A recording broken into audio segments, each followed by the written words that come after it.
Hey, I'm Patrick Sweeney. I span the globe to find the most adrenaline-inducing adventures to test your mind, body, and soul. From the very first training session to the finish line, if you've got the guts, I'll show you what it takes to get the glory.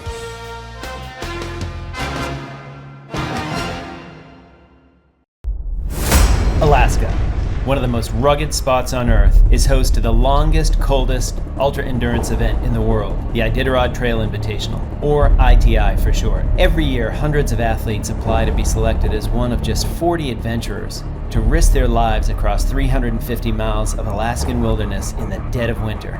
If you've ever thought about the ultimate winter test of will, survival, and endurance, this is it.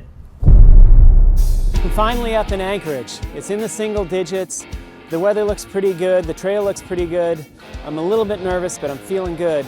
I didn't just show up here to do the world's longest ultra-endurance event, the Iditarod Trail Invitational.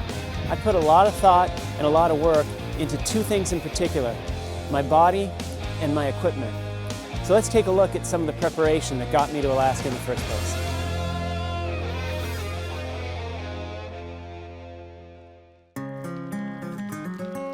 My goal for the ITI is first survive, preferably with all my fingers, toes, and other critical extremities.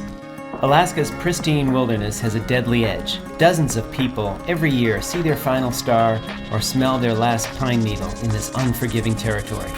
The best way to not become a statistic is to be prepared. Since it's also a race, having a goal is key. I'm working to finish under 5 days, even with the filming I'll be doing. For the first 6 months, most athletes will average 10 to 12 hours a week of training, mostly on a bike.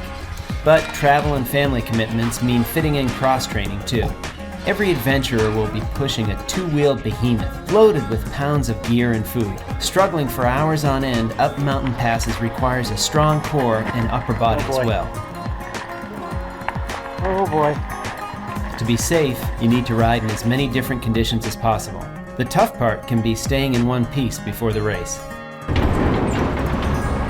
Dad, how was your training? It was pretty good. It wasn't too cold, it wasn't too wet. It was a good day training. How do you train for something for an ITI? How did I train for the ITI? For me, it was all focused on getting physically prepared and being able to really have kind of that physical well to draw on in case things got longer, more difficult. We don't know from one stage to the next or one section to the next how we're going to be, how long it will take. You know, I'm not too worried about the distance. It's more the conditions we're going to run into when we're out there on the trail. For me, when I think about the thing that I fear the most, it's really just the lack of sleep. You have to really push the envelope on no sleep. Riding at night is kind of a little freaky sometimes. I have plenty of mountaineering experience, altitude experience, cold weather experience, but doing that in the backcountry of Alaska, midwinter, without support, that is a mental challenge. By far my biggest concern is the temperature.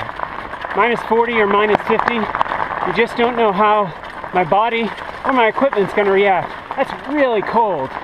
One thing I'll be doing is draining all the fluids from my bike. So any grease, any oil, I'll be taking out. And for the bottom bracket and the hubs and all the moving parts, I'll just have dry bearings.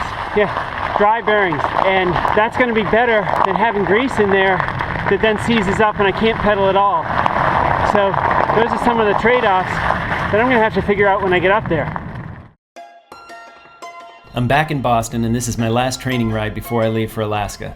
I wanted to do some longer rides, but 3 weeks ago I hit some black ice on my motorcycle.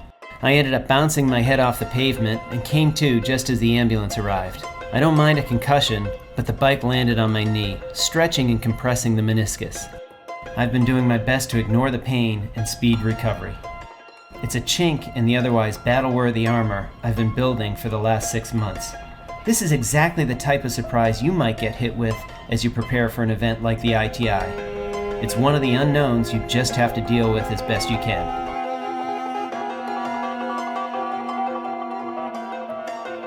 So American just canceled my flight and they rebooked me on a Delta flight. So cross your fingers that the luggage shows up.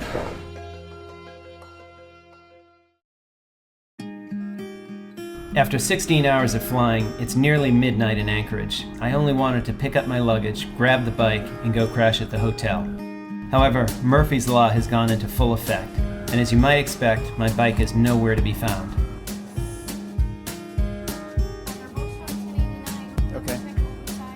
Okay, yeah, the door was still closed, but I'll go check again. After spending time with baggage claim personnel, they assure me it'll arrive.